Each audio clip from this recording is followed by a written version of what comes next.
Namo tassa bhagavato arahato samma sambuddhassa. Namo tassa bhagavato arahato samma sambuddhassa.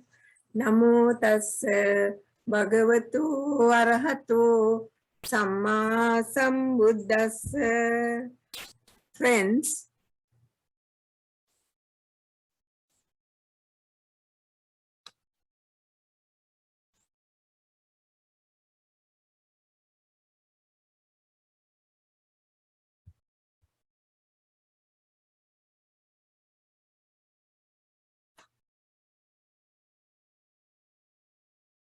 today we are going to discuss the Ananda Subha Sutta from the Digha Nikaya. You know, there are many Nikayas that contain 84,000, almost 84,000 sermons of the Buddha. Now, this is from the Digha Nikaya, long discourses of the Buddha. The name Ananda is placed within brackets. I think you would have got it in that way. You can see it within brackets.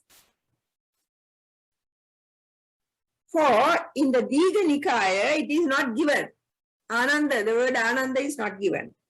But this sutta occurred after the Buddha's passing away, with Venerable Ananda, who answers the questions put by Subha.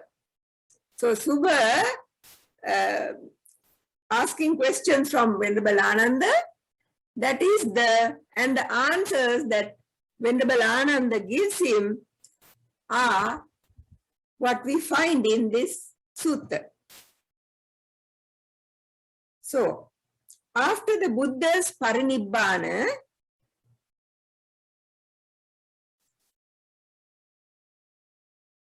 that is the passing away of the Buddha, or we say that he has attained Nibbana, Venerable Ananda came to Savatthi from Kusinara, right? Cleaned up the Buddha's fragrant chamber or cell and put it in order as if the Buddha was still alive, right?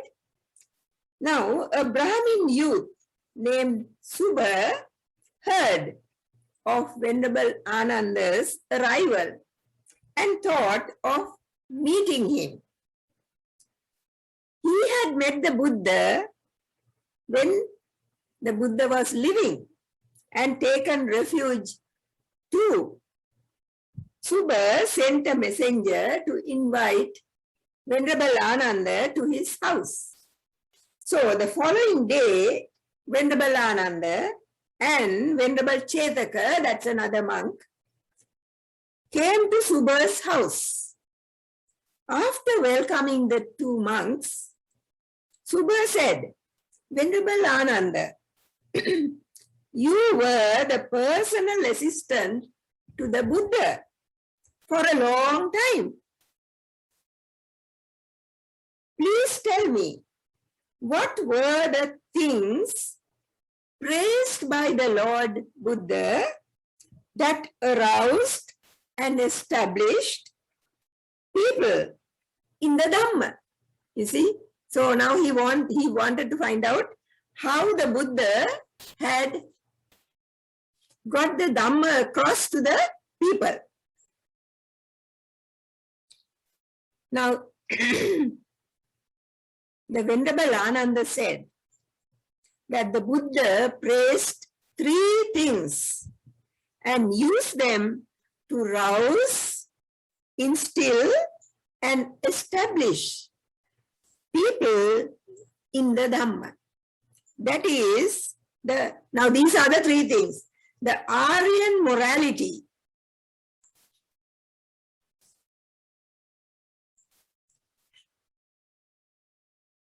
now that's the first one, morality, right? Virtue. Aryan concentration, that's the second one, samadhi. and the Aryan wisdom, Panya. This is the Sila, Samadhi and Panya.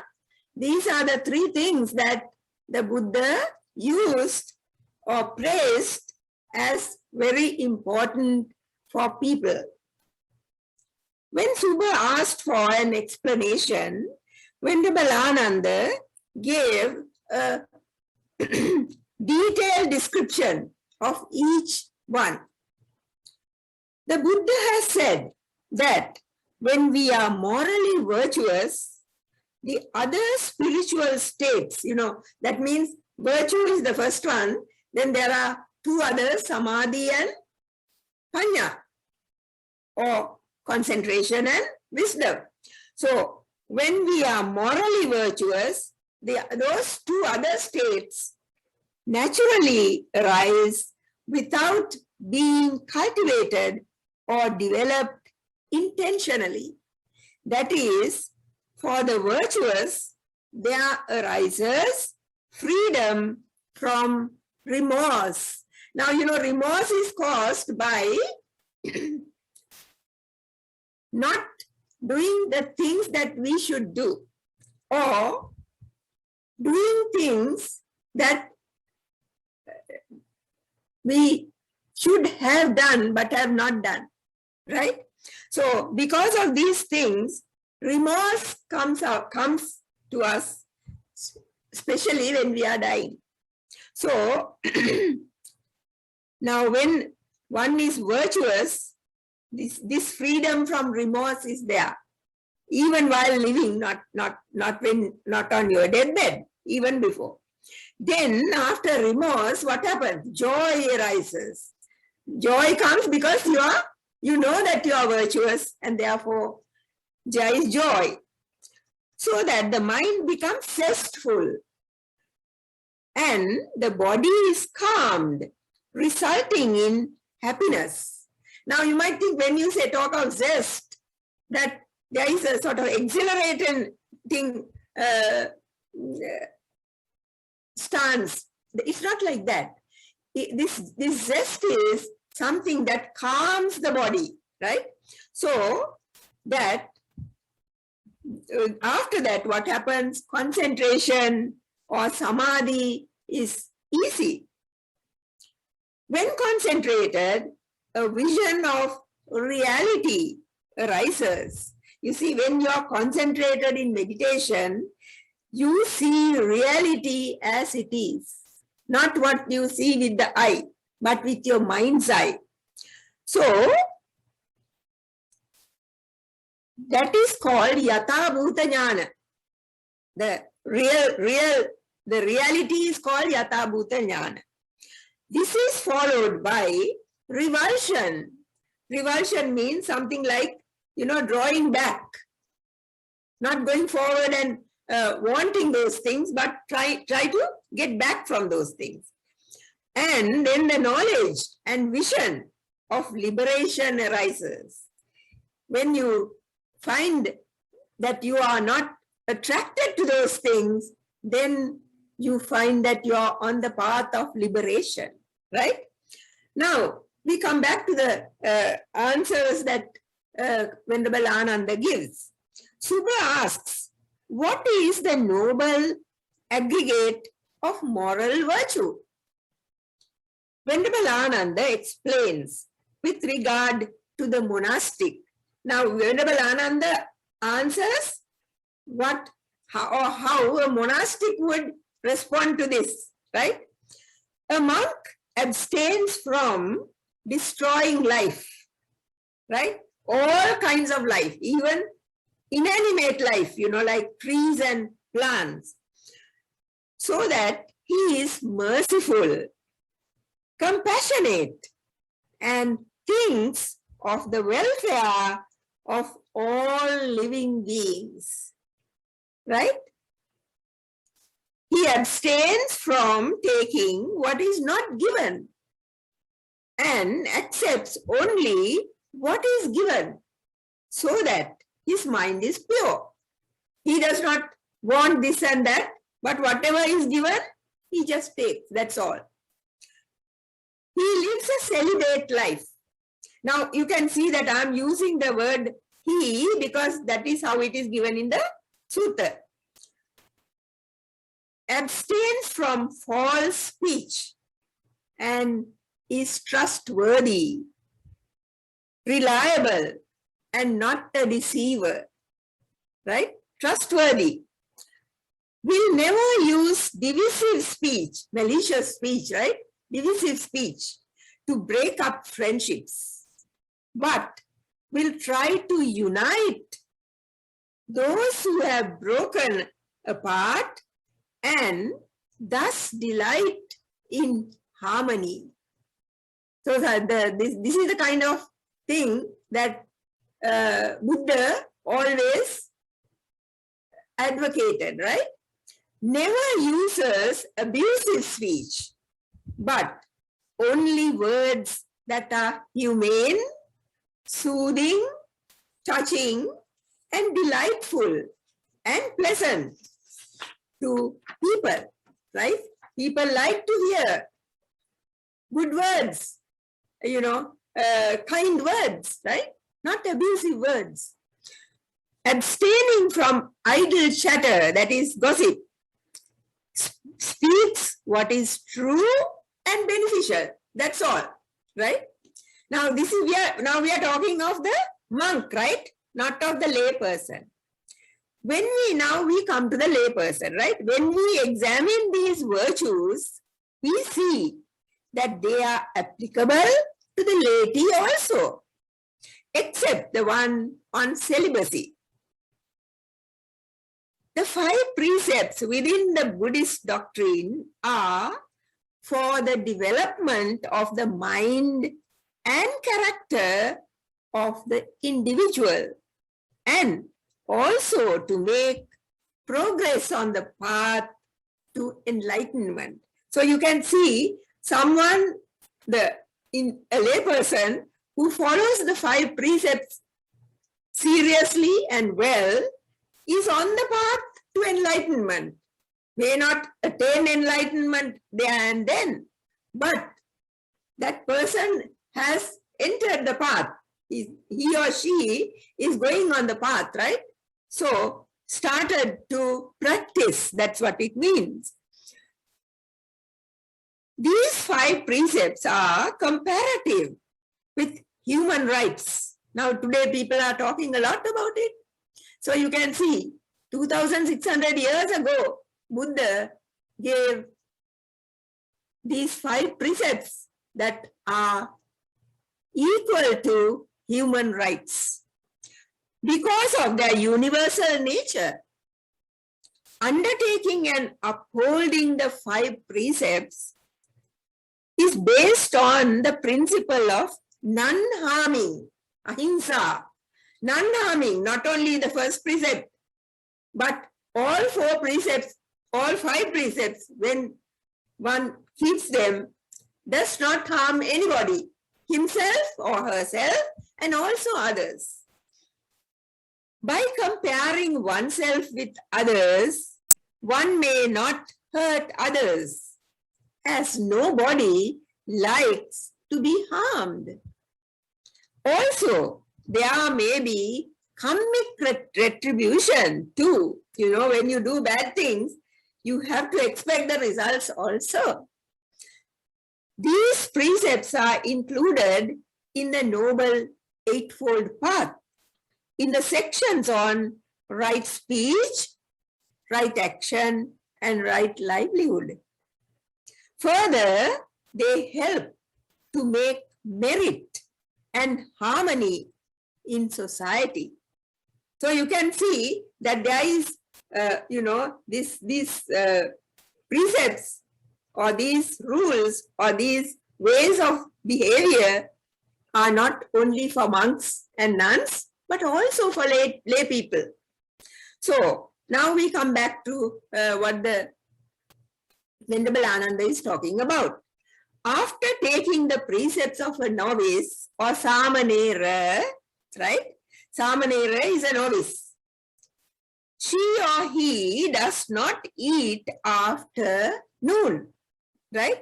No solid foods are taken by not only the bhikkhus and bhikkhunis, but also samaneras and samaneris. Abstains from dancing and watching shows, dramas and other things like on TV. Abstains from wearing garlands and makeup. Abstains from using luxurious beds and seats. Abstains from accepting gold and silver. So today, now at that time, during the Buddha's time, gold and silver were used as money. But today, of course, we use paper. But that it equals this gold and silver. So that is why those who are practicing the Dhamma correctly or seriously do not use money. Use in the sense, do not, there is no transaction of money. But of course, money has to be used for traveling and other things, which other people will use for them, right? Will, will make it possible for them to go here and there by, now there are many, many other ways of using money without actually, any transactions. So, also uncooked grain is not accepted. Raw meat, male and female servants, and animals. Abstains from accepting lands and fields, that is property.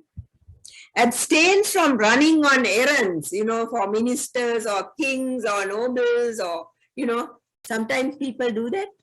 So, that is also not done.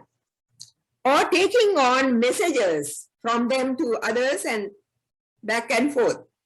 Buying and selling. Abstains from all deceptions, bribery, and fraud. Abstains from wounding, violence, etc. Abstains from damaging plant life, storing food, goods, clothing, vehicles, etc.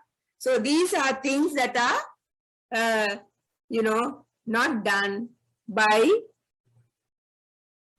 a monk. So, also abstains from watching fights, boxing, wrestling, war games, etc.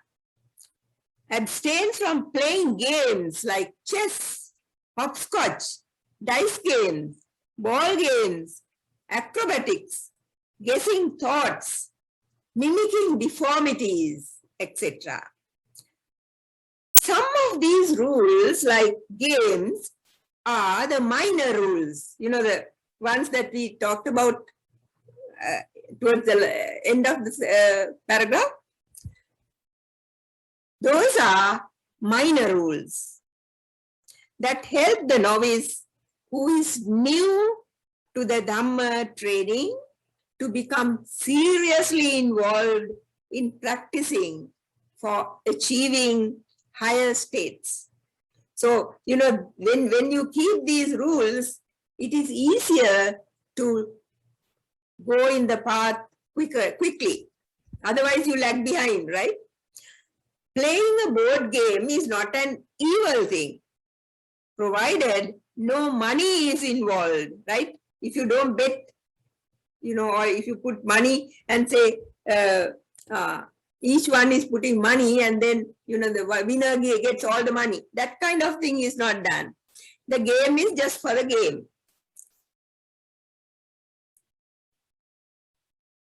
Playing a board game, yes, is not an evil thing. But a novice should remember to play without craving for victory. Be happy just to play, not to win somehow, right? So, getting involved in debates about the Dhamma and Vinaya, engaging in wrong livelihood, That is, now wrong livelihood is like this. Palmistry, reading palms, astrology, making predictions, foretelling, giving auspicious dates for marriages, offering sacrifices, practicing medicine are not suitable for a monastic who is practicing moral virtue. Now you can see the restrictions, right, for a monastic. But these are not all for the laity, but some of these can be even followed by the laity. The Buddha advises the Dhamma lay practitioner. Now we come to the lay practitioner, right? The laity. Also to refrain from all evil, to do good, and to purify the mind. I remind you of the verse, Sabba papassa akaranang, kusalassa upasampada, sachitta pariyodapanang, etang buddhana sasanang. Now that is the advice given not only to the monks but also to lay people. Refraining from all evil is based on internal restraint, internal restraint. That means you have to restrain yourself, not somebody else doing or asking you to do things. By a person with a clear and well-guided mind. So you can see we are now talking of not the body but the mind. For the layperson, it means to hold back from bodily and verbal misconduct.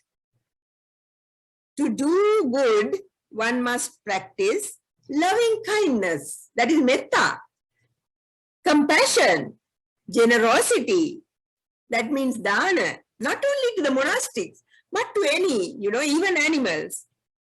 Restraint of the senses, constant mindfulness, detachment, instead of attachment, detachment, right?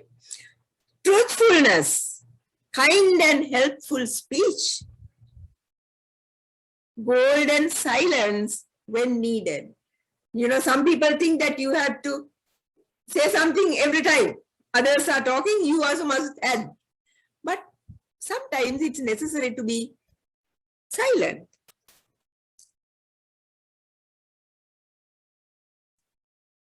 And the art of, now this is also very important, and the art of rejoicing at others' good fortune. Many people cannot do that, It's very difficult for lots of people to be happy that others are doing well, right? You compare yourself with others and then think, oh, why am I not getting all those things? So anyway, by refraining from evil means, or it is one's reward. You see, the reward for refraining from evil is freedom from remorse, as I said earlier, a sense of ease, tranquility, and the ability to concentrate. For the laity, other than such practices on, now we are talking of the laity, right?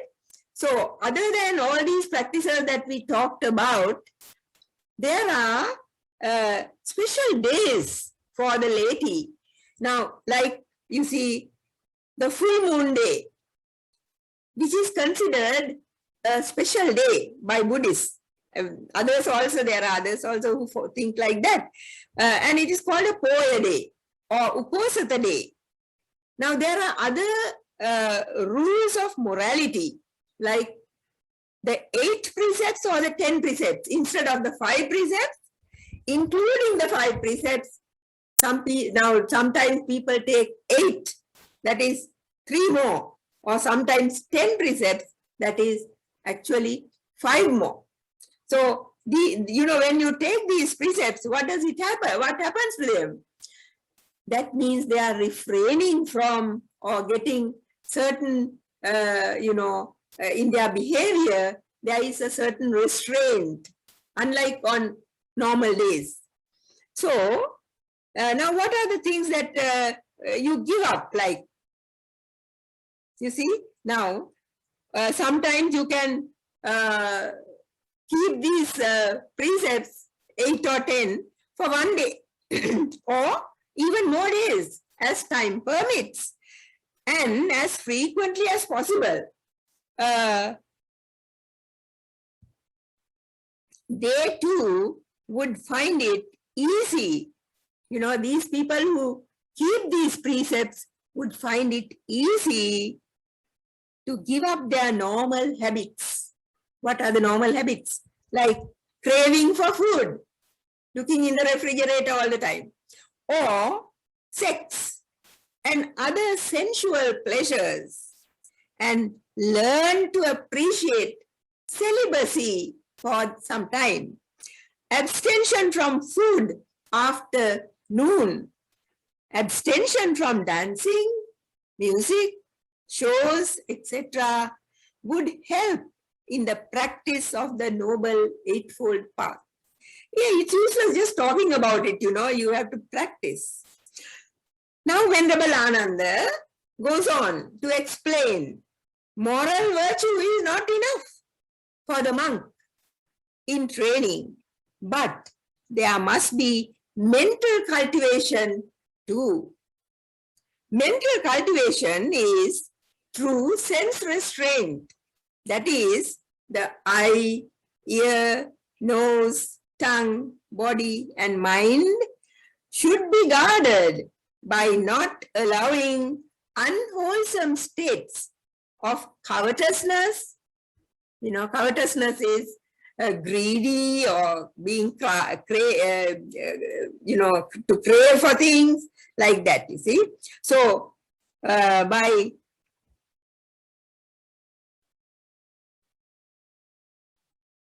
not allowing covetousness to enter your mind, by not grasping the signs and details of objects, right?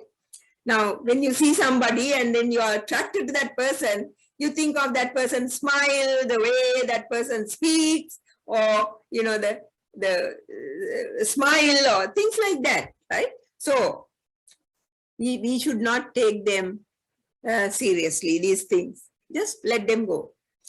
Then she or he is mindful and fully aware in his or her movements, actions, dressing, eating, etc. She or he is content with robes, knowing that they are only to protect her or his body. An alms food is only to sustain hunger. Wherever one goes, one takes only the robe and bowl, like the bird that takes only the 2 wings. Now this monk, after, all this character forming, right? Now this monk, having virtue, sense restraint, mindfulness, full awareness, and contentment, now sits down in meditation, in seclusion, right? And practices to abandon the hindrances. He or she cleanses her or his mind of covetousness, ill will, sloth and torpor, restlessness, and remorse, and spiritual doubt. These are the hindrances. When she or he sees the hindrances gone from the mind, becomes glad. Now, there is some kind of happiness inside. Then the mind becomes calm, happy, and concentrated. She or he is able to attain the 4 jhanas. Now, I'm not going into detail about the jhana. I have talked about it earlier. But jhanas are states of concentration. 1, 2, 3, 4, like that, right? The higher you go, the more concentrated you are.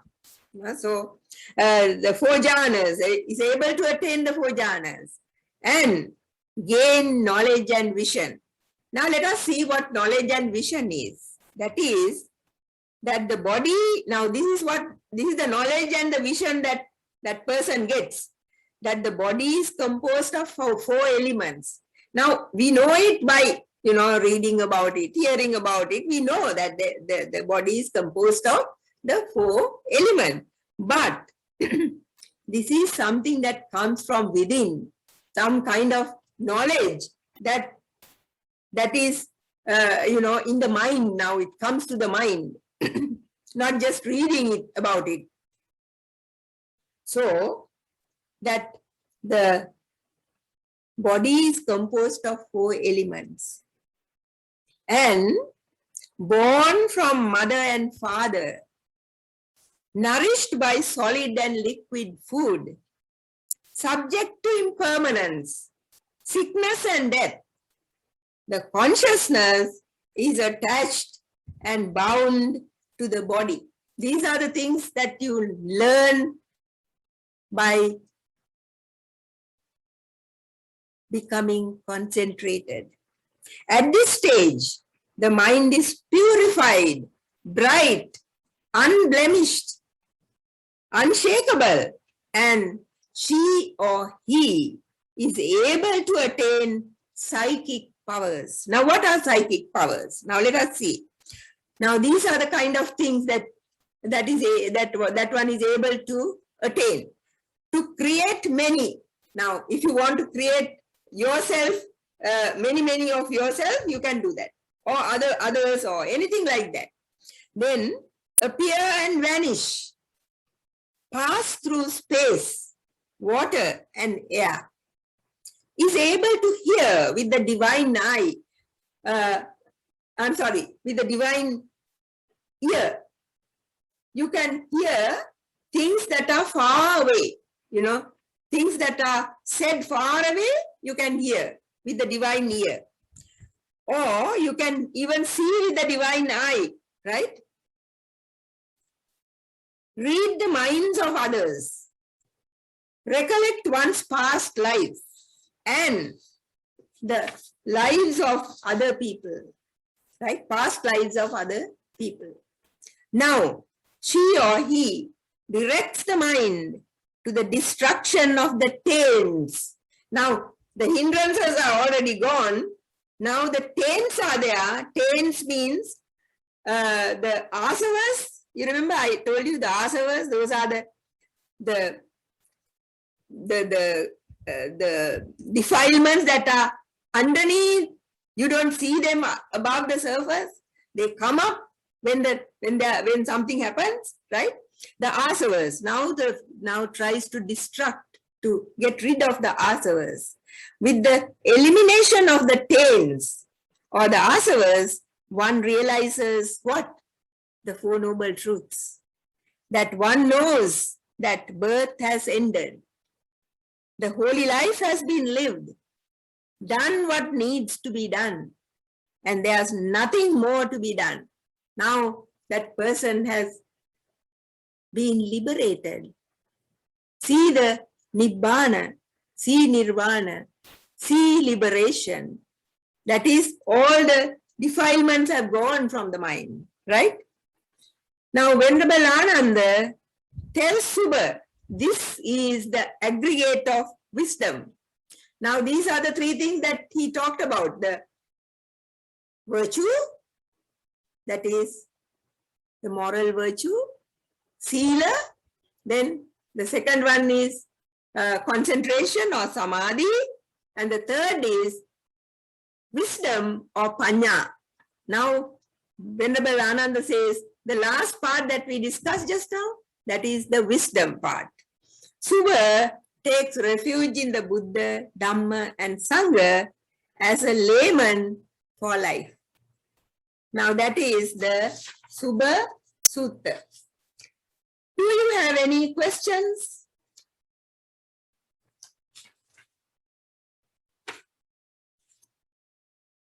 Any questions?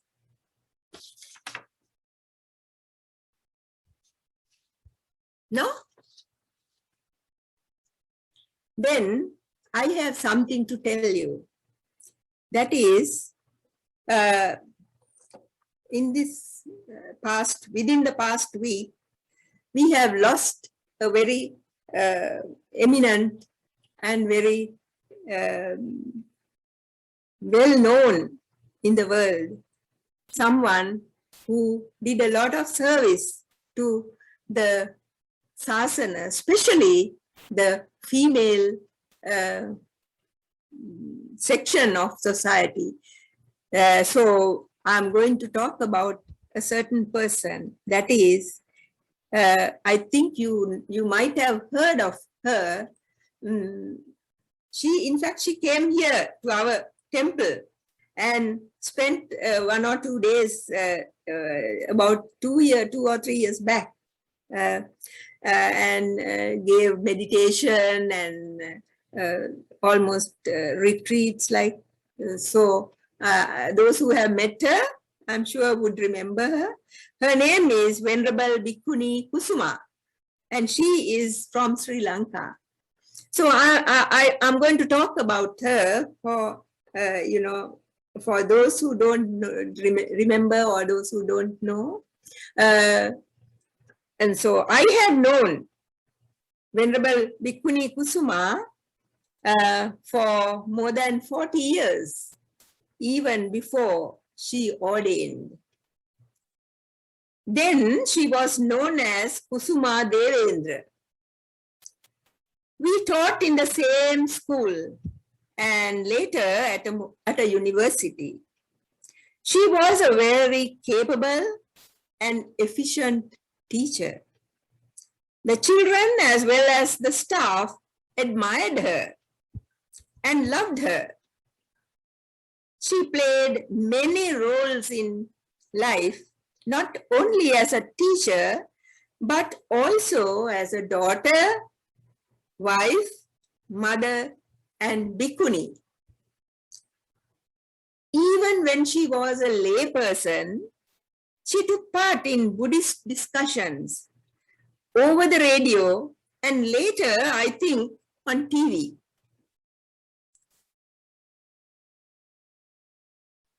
She kept the 5 precepts, and on the Uposatha of full moon Poya day, she would visit a temple and observe the 8 or 10 precepts.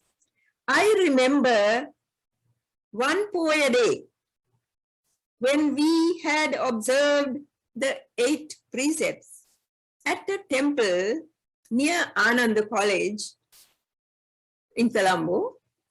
She saw that the toilets needed cleaning. She was the first one to carry a bucket of water and started cleaning the toilets. Though she was very knowledgeable and educated, she was also humble. The Bhikkhuni Sasana had vanished from Sri Lanka and it was not re-established for more than 1,000 years. It was the good karma of Venerable Kusuma to be the first bhikkhuni in the re-emergence of the Bhikkhuni Sasana in Sri Lanka. 10 others were also ordained in the Theravada tradition in 1996, with Venerable Kusuma as the first one. And thus, a new chapter started in the life of Kusuma Devendra. Just as she had performed exemplarily as a teacher, she took on the role of a bhikkhuni even more seriously. Actually, it was only the outside appearance that changed, for she had been a science and English teacher, but also a Dhamma teacher and scholar. So she brought all her Dhamma knowledge to foster the newly established sasana amidst much opposition from certain bhikkhus. Not all bhikkhus, but some of them.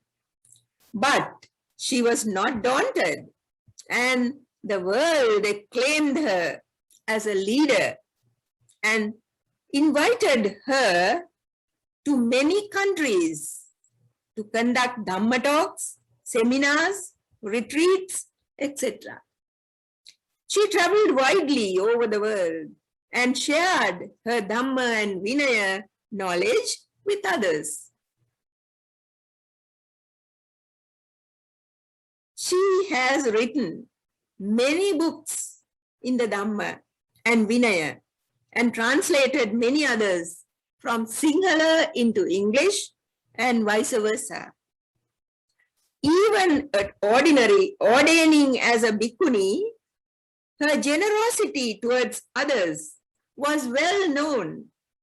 She had a meditation center in Ulabodua, Sri Lanka, which she named after Aya Khema, who was her mentor earlier. If anyone visited that center, she would never send that person away without offering a meal. Whether lay person or monastic, it didn't matter to her. She had her share of dukkha too, for in lay life, she lost 2 of her children.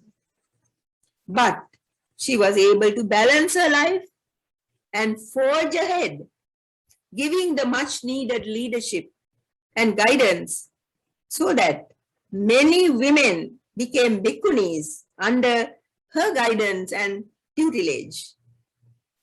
She passed away at the ripe age of 92, very peacefully in her sleep. May she attain Nibbana.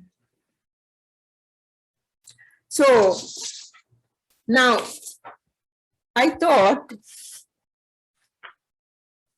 that we usually have about 10 minutes of meditation. So today's meditation, I thought of the meditation as well as all this the today's program to dedicate to Venerable Kusuma, and therefore I thought we would, instead of the usual meditation, we would do meditation on death. I hope you don't mind, because after all, it's something that's very important to all of us, isn't it? So, now there is in our Vandana book, there is a section called Marananussati, or meditation on death. So I thought we could do this by, now I would give, just take a few of these verses in English, and I leave out the Pali, and then you could meditate just for 1 minute each, right? So sit down properly, sit down in the best posture that you could, so that it will be easier for you. But listen very carefully, because I will say it only once, right? And I have chosen about 5 or 6 verses from this. Are you ready? Take a few deep breaths first.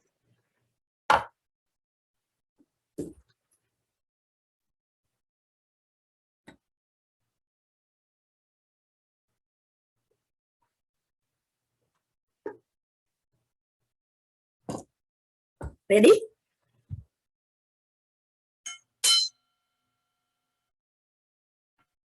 Like a flame blown out by the wind, this life continuum goes to destruction. Recognizing one's similarities to others, one should develop mindfulness of death.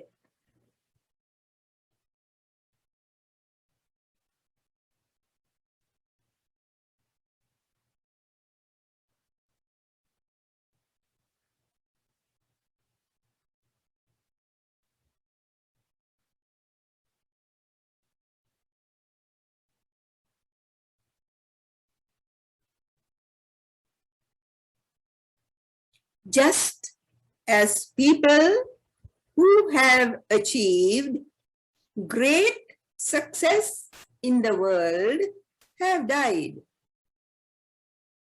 so too I must certainly die. Death is harassing me.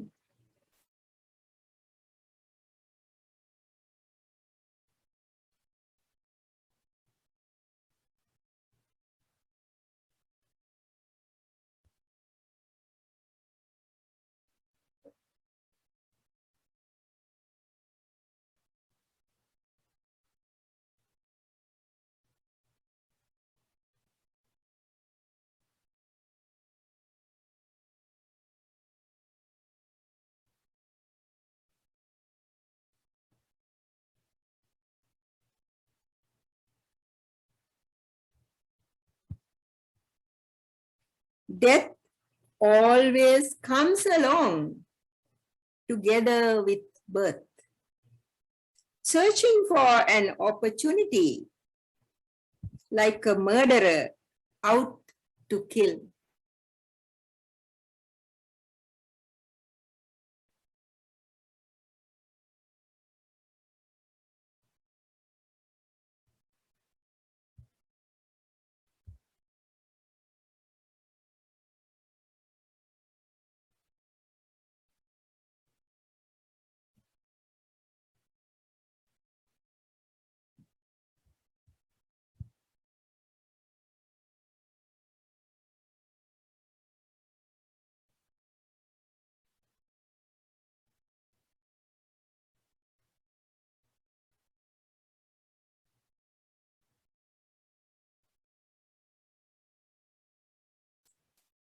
Not the least bit stoppable, always going forward.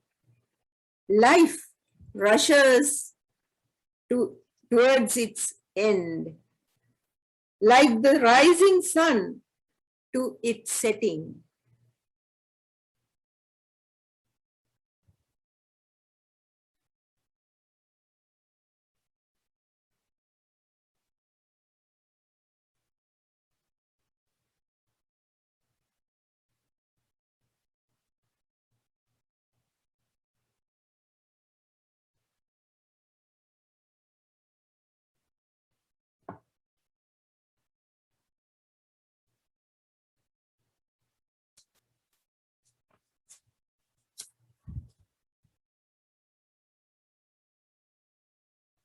The life of mortals is signless.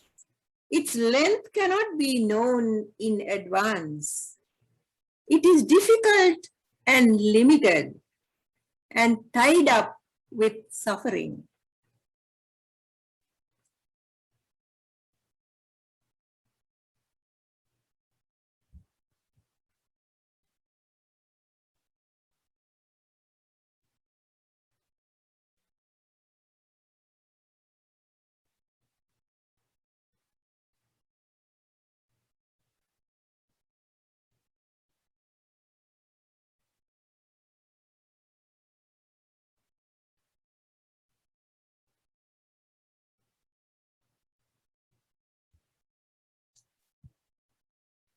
impermanent are all conditioned things, affected by rising and falling away. Having arisen, then they must cease. Blissful is it when they subside.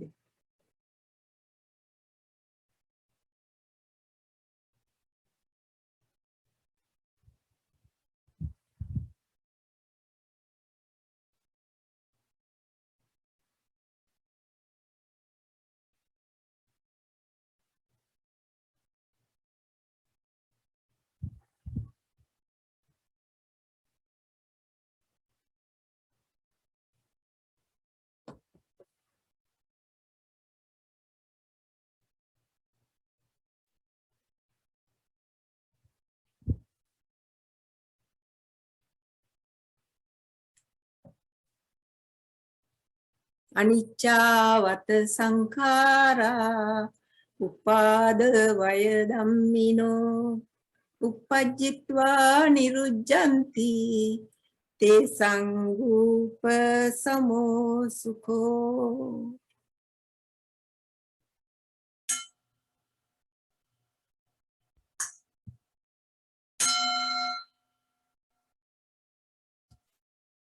Now, I like to ask you if you have any questions to ask before we conclude the program. Do you have any questions? No? Okay. So then let us dedicate this or share this the merits that we have acquired today with all the devas, the deities, right? So that, of course, I will say it in Pali. I think most of you know that. So let us say it in Pali. Idamme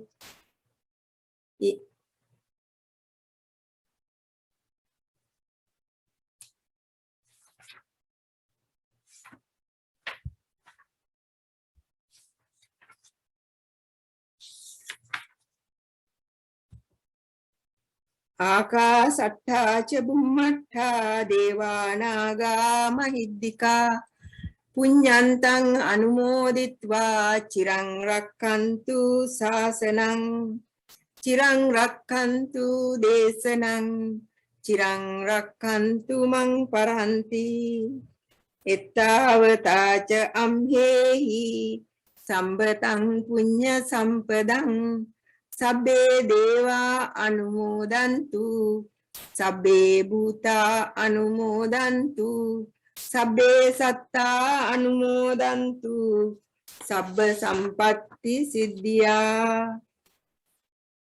Now let us share these merits with all those who have departed and say we know the Gatha, right? Let us say the Gatha. Idamme nyati nang hotu sukita hontu nyatayo. Idamme nyati nang hotu sukita hontu nyatayo. Idamme nyati nang hotu sukita hontu nyatayo. May all those who have departed, known and unknown, may everybody share this merit that we have acquired today and also in our whole lifetime. And if Venerable Kusuma has taken a rebirth, may she too share this merit that we have acquired, and may this also help in liberating from samsara. Sadhu, sadhu, sadhu.